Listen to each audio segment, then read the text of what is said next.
Okay, here we are with the second installment of the work that is based on Van Gogh. This is our source material here, and we have produced the sky space, background, mountains in the previous video. I have a fresh palette. I'm working on the floor just in the event that that's where you have to work, so we're going to lay out the palette for this painting. And I have it labeled here, so we're putting a bit of green out here.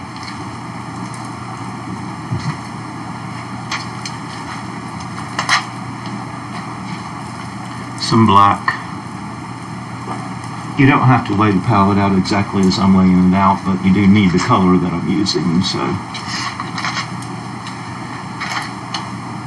you don't have to do it in this order particularly. Yellow ochre,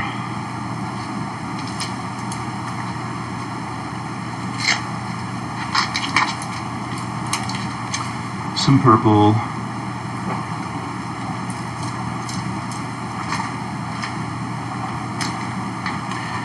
and some white, which I'm going to put out in two places.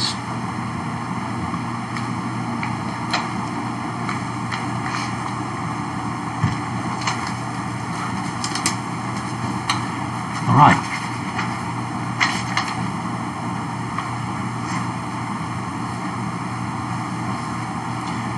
We're going to begin by strengthening a line that's going to run in this middle ground here, and it kind of separates this forward foliage from the background mountains back in here.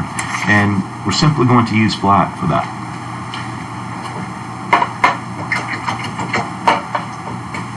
Van Gogh painted almost exclusively with a point brush. The brush, in every instance that we use it here, will be the point, and we will always use it fairly damp, not soaking wet, but damp enough that you can get a line out of it, because Van Gogh's work was very linear. So we're strengthening this line here, where we're separating this foreground foliage from the background foliage. Okay? And I'm painting through those two tall trees there. Could have skipped that, but it doesn't matter. And I'm going to strengthen this line all the way across here.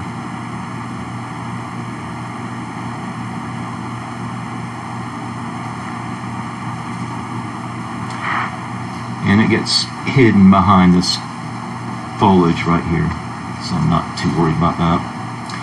And then it peeks out again on the other side of that, so we'll pull it out there.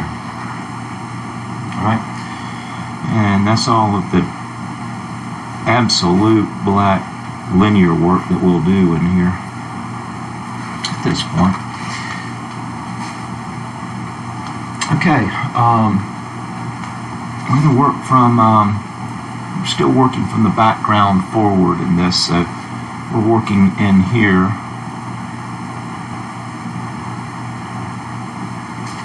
And for that, we're going to go back to the palette, and we'll use a little yellow ochre and a little green for that, which should give us a kind of a warm, light green to that background. And at the moment, we're not going to be too concerned about these foreground trees and foliage, etc. We can paint them in as we move forward in the picture plane. So we're back here painting in at this point rather flatly.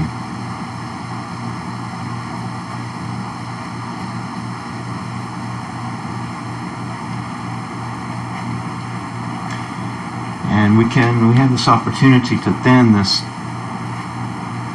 dark black line that we put in there if you want to thin it some. It wouldn't matter if it stayed a little thick, but you have an opportunity to do that. I am back in the palette now, and I'm going to go a little heavier on the yellow ochre. Notice I didn't rinse the brush because it won't matter if there's a little bit of that green in it. And I'm going to come forward in here a little bit and just change it up some just because we can, make it more interesting. And we're still just yellow ochre. Let's add a little white to that this time, make it lighter. And we're going over here to this area right in there and painting in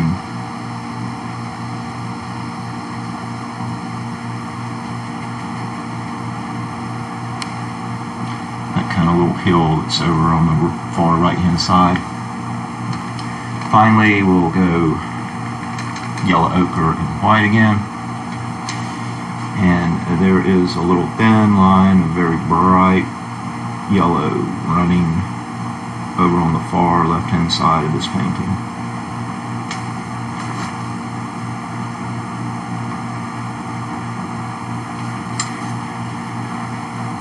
Okay, right in here, another little heavy area of white and yellow, very light. We really want that to kind of push forward right in there. So it's a little doppel of paint.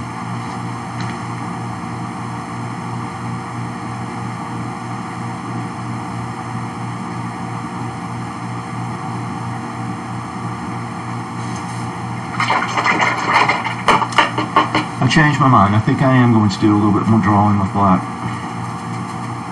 And I'm going to use it to make a few lines that will identify some of this foreground foliage. So that's got kind of a roundish little area here.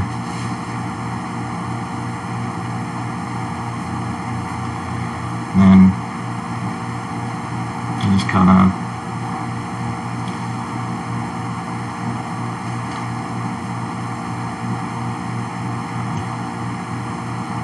one sort of round area in front of another, in front of another.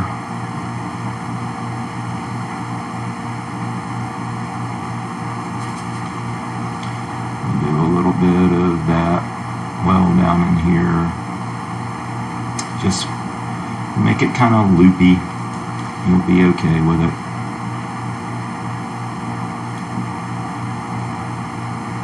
Rounded kind of bush, one in front of the other.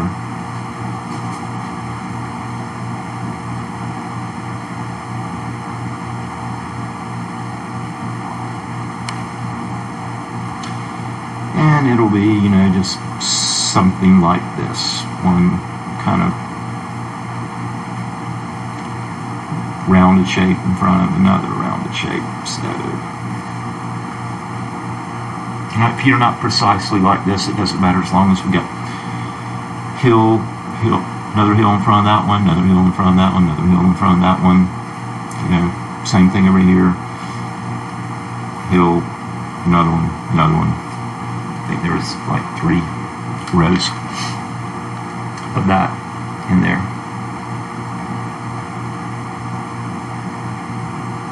Good. We'll work. Still working from the background forward. We're going to work in here at this point with this bit of bushes that are climbing up some. And we need a dark, so we'll go into the green and we'll add a little bit of black to that.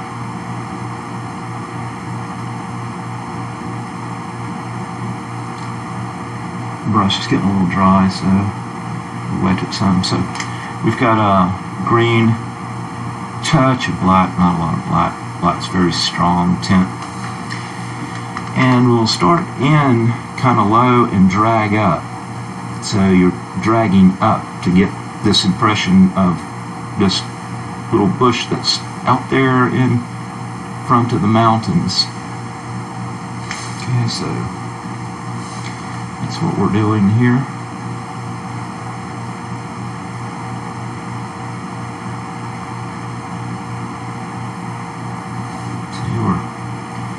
Dragging up, and then we have we allow it to just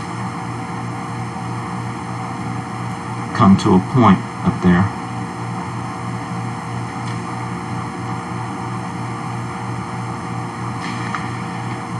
And we'll keep moving along in that area. We have a very deep shape here, which is what we drew in over here, so we can paint that in. This is pretty deep shape. Kind of dark in there. We're still using green with a little bit of black in it for our darkest darts in here. As you do have that situation where you know, you're juggling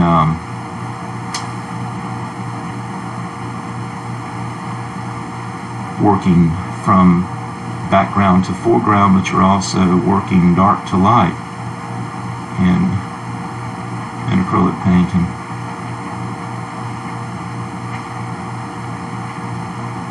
Those two things are always being juggled back and forth, so still working with a little black and green.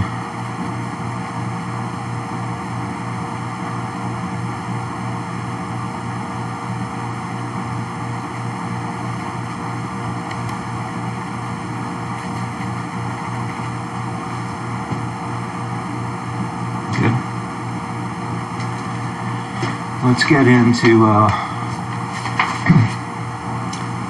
these cypress trees now. I can pull this over here, these cypress trees. And they're one of the darkest areas in this painting, really standing out against the sky.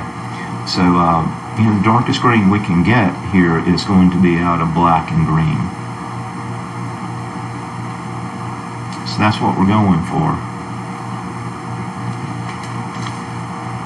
Brush is going to need to be a little bit of damp, and we're going to start in the center of these things and work out towards the edge, which is the same way we painted this over here, except we're kind of curling up and we're building up.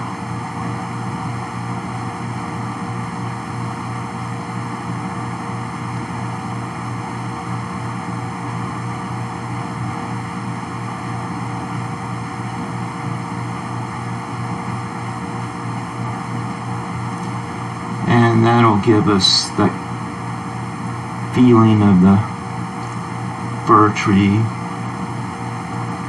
edges out there. We'll do the same thing with the larger one. They connect with one another in here. We don't have to worry about that connection, but they do connect with one another, and we're pulling out, pulling out. Brush is a little bit dry, so dampening the brush again. If you use too much water, you won't have opacity in the paint, and you'll see through it to the layers underneath. But so don't go too far with dampening the brush. It's got to be damp but not soaking wet. And we're pushing out towards the edges.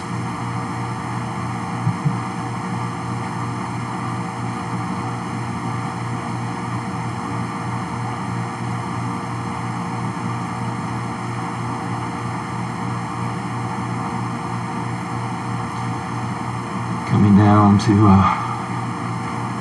that dark black line there. We just keep pushing out towards the edges.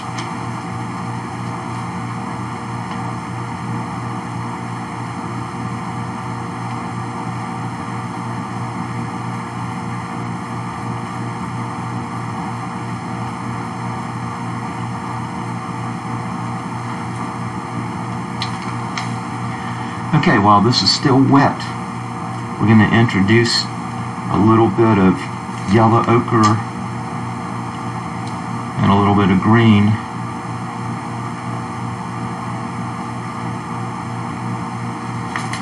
In the centers of it, just in the centers, to give it a little variation, okay?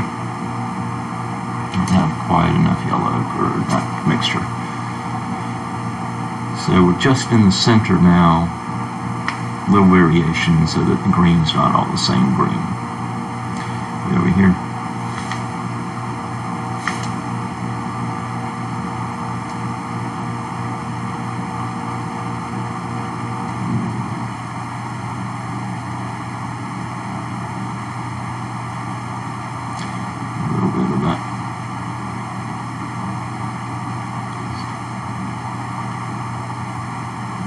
variation in the trees.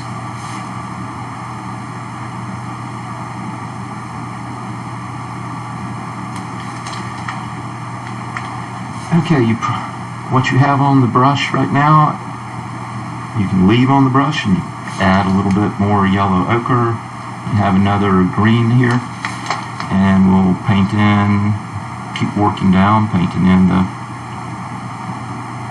foreground foliage.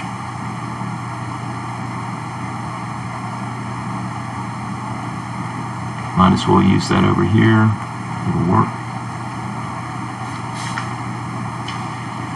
And there's no science to this, okay? You just want to keep altering your green. Letting it be a little more yellow sometimes, letting it be a little more dark green sometimes. Have some variation in it. A little bit heavier yellow ochre in here, some.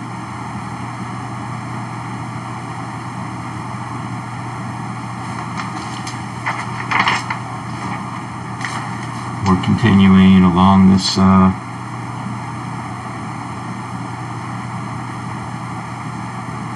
forward foliage line.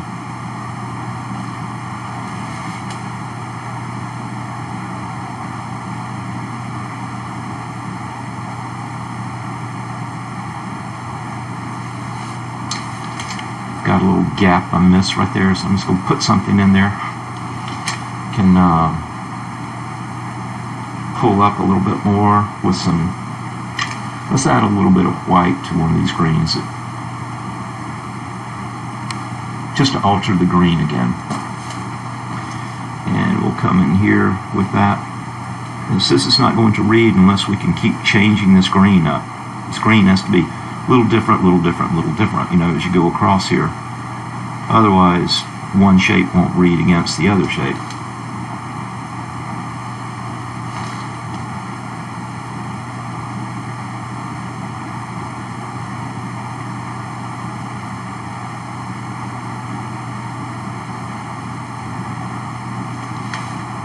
Might could add a little white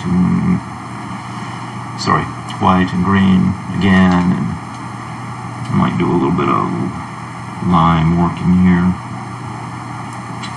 Not going to do a lot. I don't think it needs a lot. Okay, yeah, this is looking pretty good, I think. Not bad at all.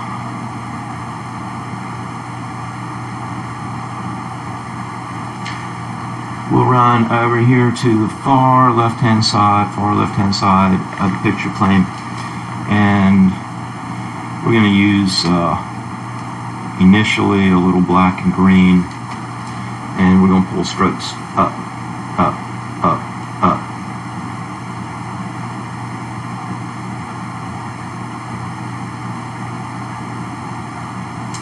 And in over the top of that, a little bit of white and green. White and green. Then we're going to paint right into that while it's wet. Up, up, up, up, up, up.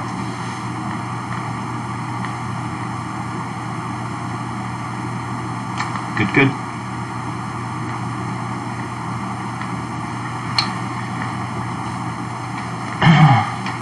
All right. I'm going to work with this area right in here. That is, there's two, it seems to be two groups of trees. There's a foreground group of trees that's in front of a background group of trees. We're going to paint the background group of trees in first. Let's leave that over there so we can see it. And in order to do that, I'll give you another little means of mixing green. Yellow, any yellows, pure yellow or this yellow ochre plus black will always give you a green. We'll worry about this in a few minutes. This is going to come up in the foreground of this thing. But yellow plus black will always give you green. So, we can get an interesting green out of this yellow ochre and a little bit of black added to it.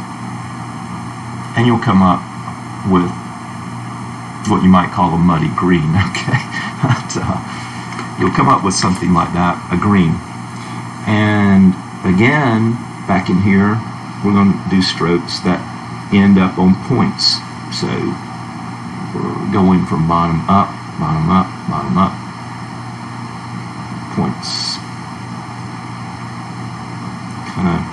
We want a furry edge to this.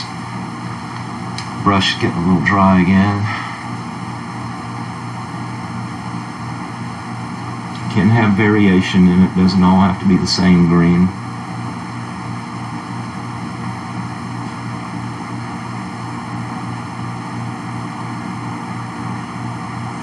We don't have to do a lot of this because not much of it shows through actually.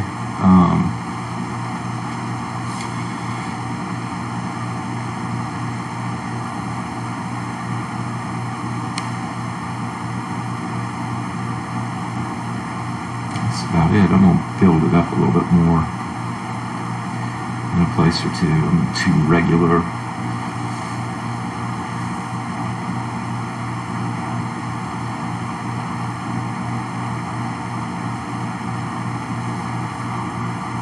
And we have something like that, which is this background tree. We'll keep moving our way forward in this picture plane, so we'll be working in this foreground tree in front, the ones in front of that one. And for that, I'm going to rinse the brush. And initially, I'm going to,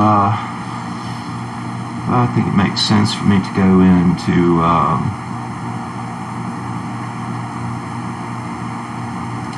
little green with a touch of yellow ochre in it. And these are very short curled strokes, okay? They look like that. And we're going to fill this in with these really short curled strokes.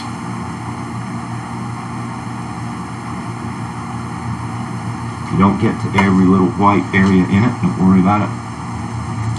Right now, we're just trying to more or less fill this in.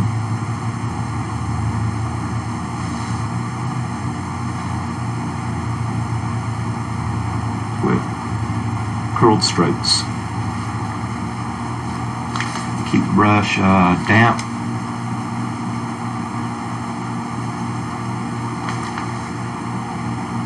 I'm almost pure green here. I have a little bit of black in it, but I'm almost a pure green.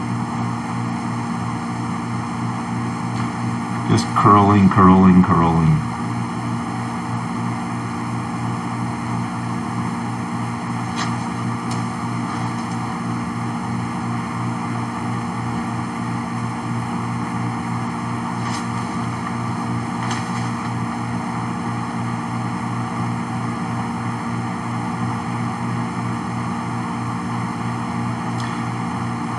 I'm going to end on kind of a flat plane here.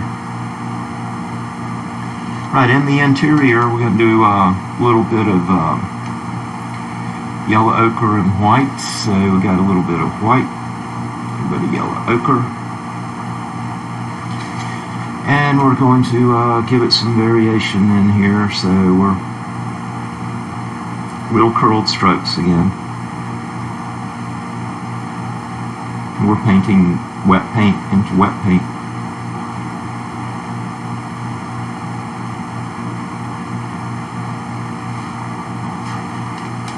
White, white, yellow ochre, variation, little tiny commas.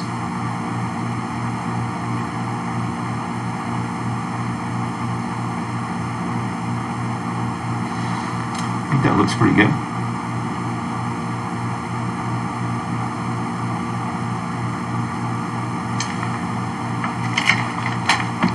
All right.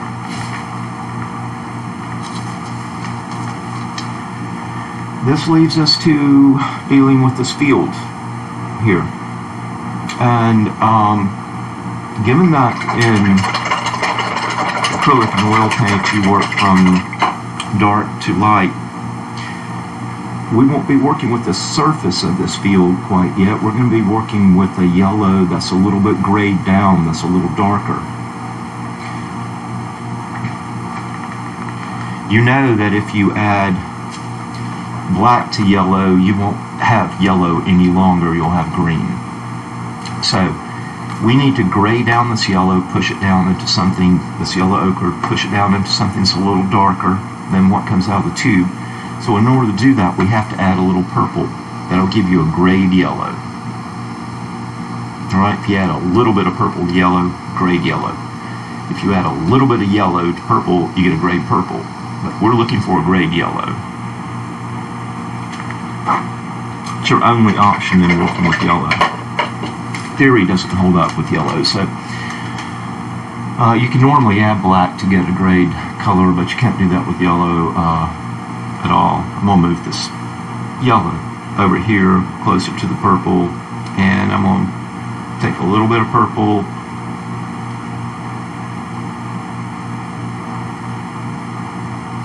and keep adding it to the yellow ochre. And it's going down to something that is a lot, still yellow, it's still the yellow ochre, but it's now something that is darker.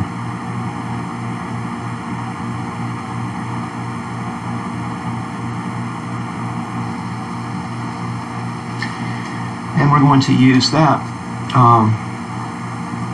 in the foreground here as strokes that move up, up, up, up, up.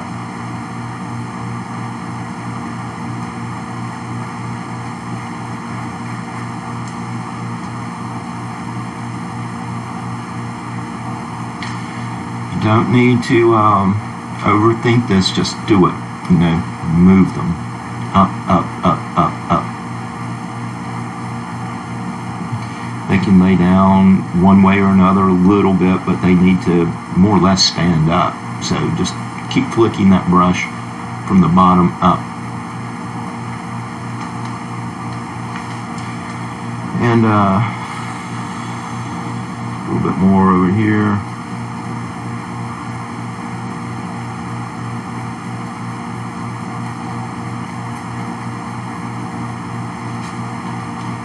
He has kind of curled something in here. We could do that. I don't think it's all that necessary, but he did do a little curling in there for some reason.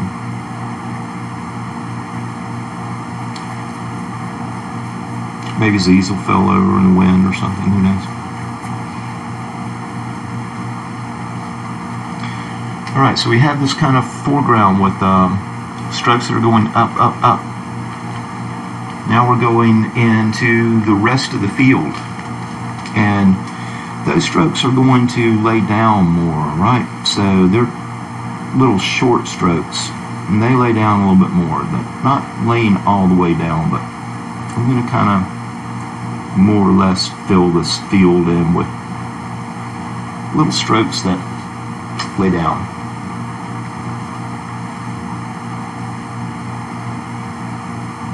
We're underpainting at this point. We're trying to get the darker areas of this yellow field in here. So it's an underpainting approach. And then you have a lot of this to do. I wouldn't sit around and, don't overthink this. Just put them in. Get them in there.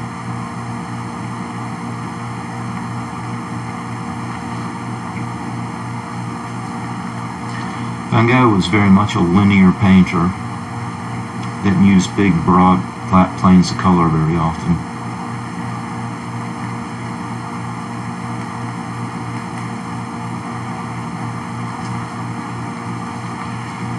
So we got, I'm kind of pointing them all this way because it kind of sort of feels to me like this was a windy day.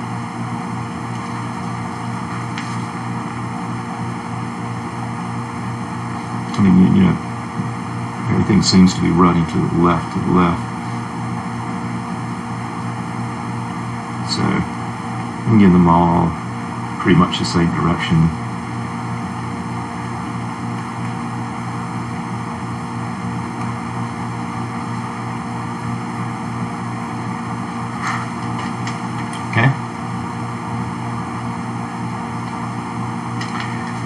Now, I have lost my pure yellow ochre on this palette, so I'm going to put a little bit more out. And I'm going to put it out close to the white. Didn't need that much, but anyway.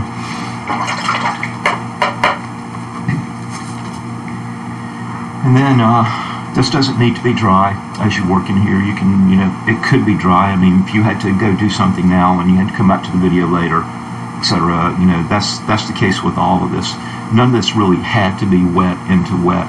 It could be, you can stop and start with this painting. But I worked it wet into wet, mainly because it just didn't matter which way you went with it. So we use a little white in the yellow ochre now. Adding a little white to the yellow ochre. Not much. White's an opaque color, so it'll give me something that is opaque and covers well. But it could be primarily yellow. It could be pure yellow ochre, I guess, really. And then we're going to do more strokes, concentrating on the areas that we left that were white. That's where we're concentrating now. Try not to cover over all of the dark stuff that you just put in, but concentrate on those white areas.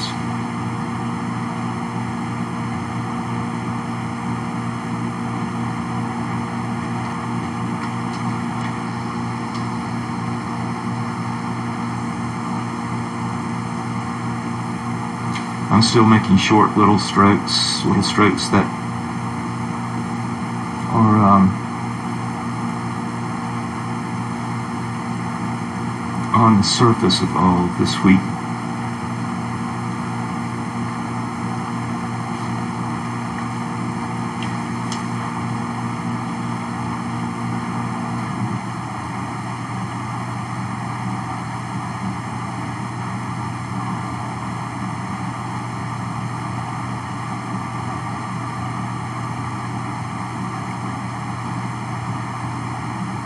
Trying to concentrate on the white of the canvas that I left peeking through.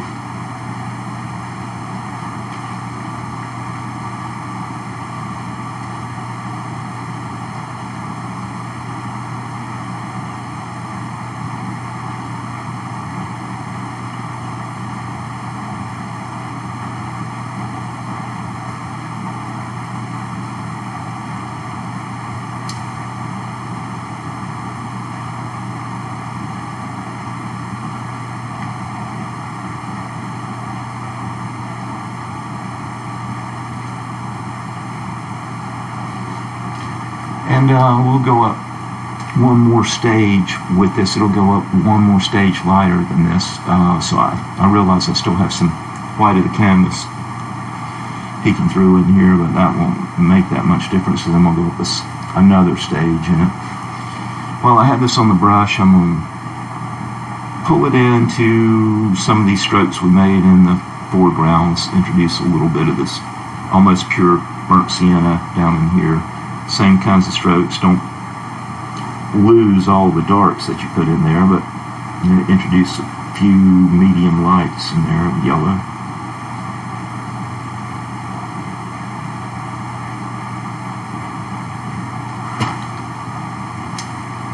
Okay.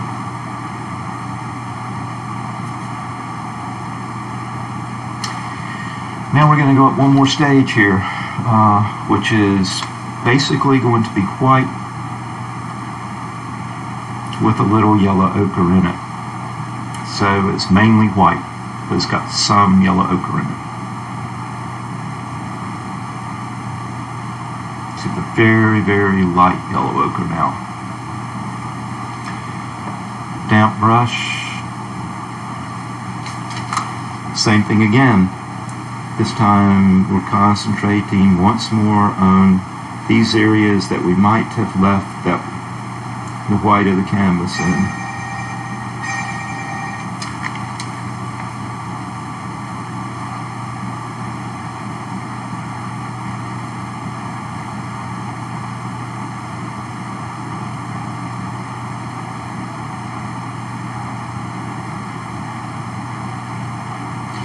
going to attempt to, I'm being a little more careful now because I'm attempting to get rid of the rest of this unarticulated white canvas.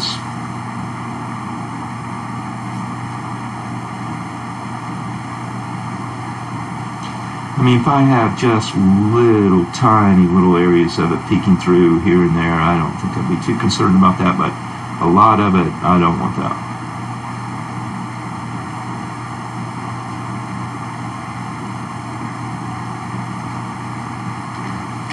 You got to give people their money's worth. They're not going to pay you the big bucks for unarticulated canvas. So.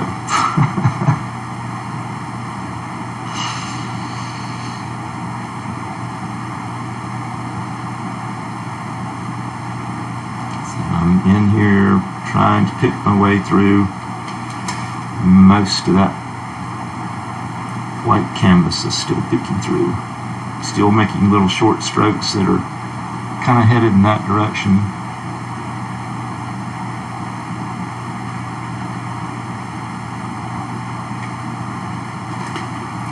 With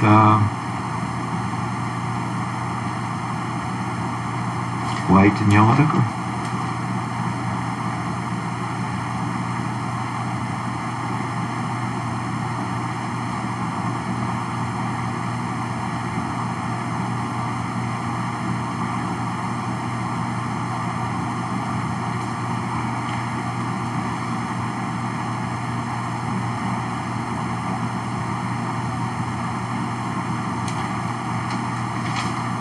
Let's get a little lighter back here.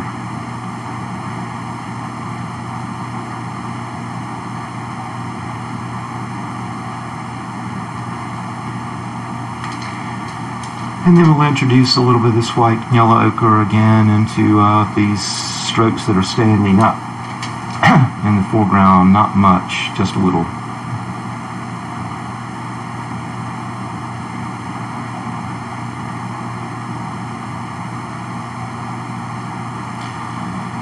We don't want to lose the two tones that we already have in there. So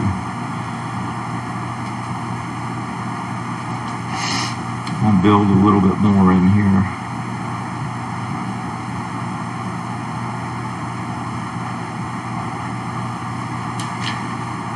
I think I might build a little bit more over here.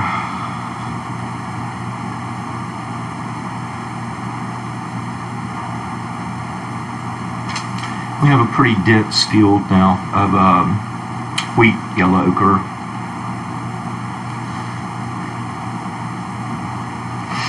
We can now move into this area here in the foreground, which is what we have unarticulated canvas over here. And that is a little yellow ochre and green with just a little white in it.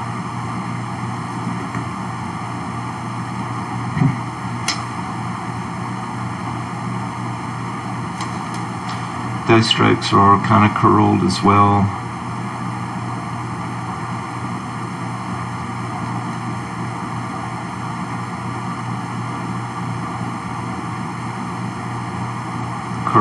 Curling. More or less the way you built the clouds in the first video is what we're looking for here.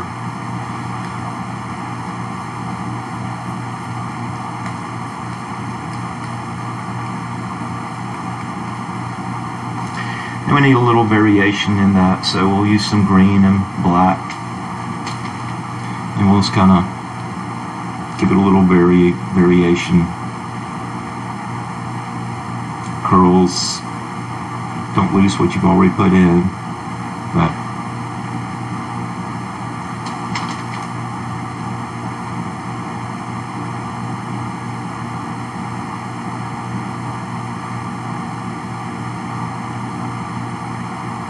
and maybe we'll step it up one more time. Let's use some white and green. And we'll just put a little of it in here and there. You need a lot of this.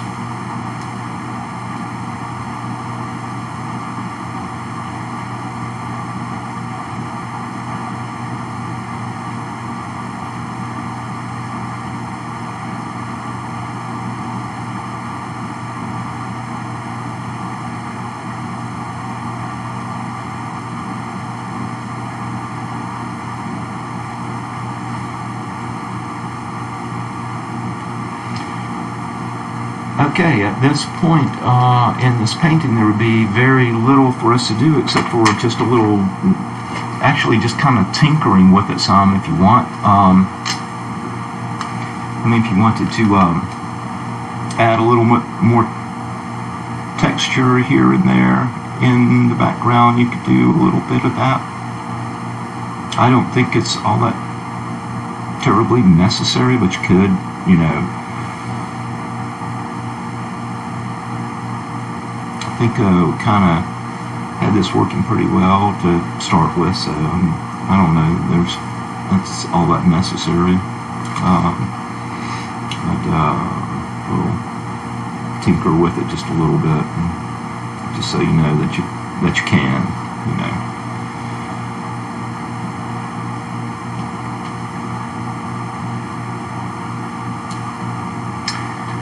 Our last little move in here is that we're going to put in the tree trunks. Looks like there's 5 of them, and we'll go with black that has just a little bit of white in it, so this kind of a gray black. Not much to these things, okay? They're growing out of here.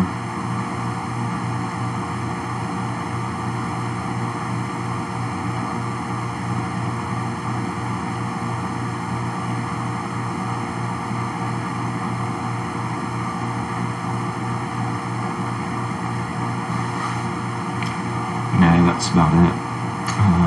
Not really a significant element in this painting.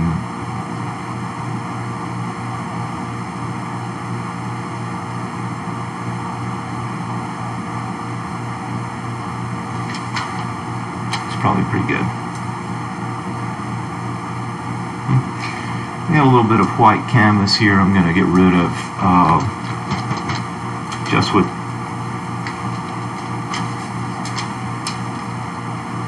black, white, and green. It's too much white canvas peeking through right there.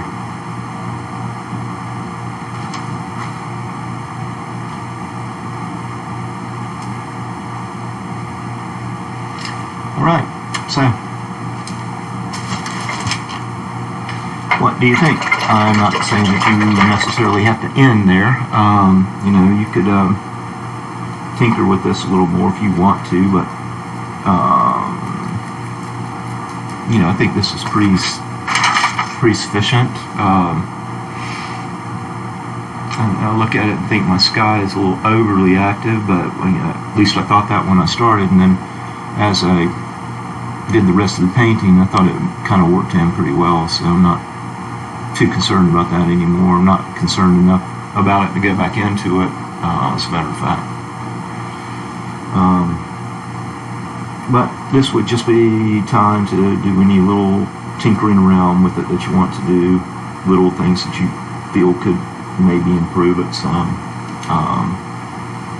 Might have lost a little bit of my linear work in the foreground. I could put a little bit more of that back in. I don't even know that that would be too terribly necessary in this painting. You get a pretty good feeling overall in it.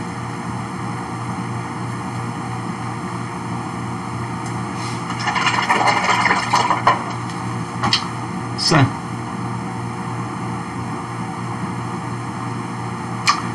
that's that after Van Gogh, and you know, you can sign it. I think that it's a poor thing to say, but I think Van Gogh's been deceased long enough that you don't actually have to make attribution in this painting, but it's a good habit to be in. You know, you put after Van Gogh on here somewhere and then sign your own name. Okay, until next time, hope you enjoyed this.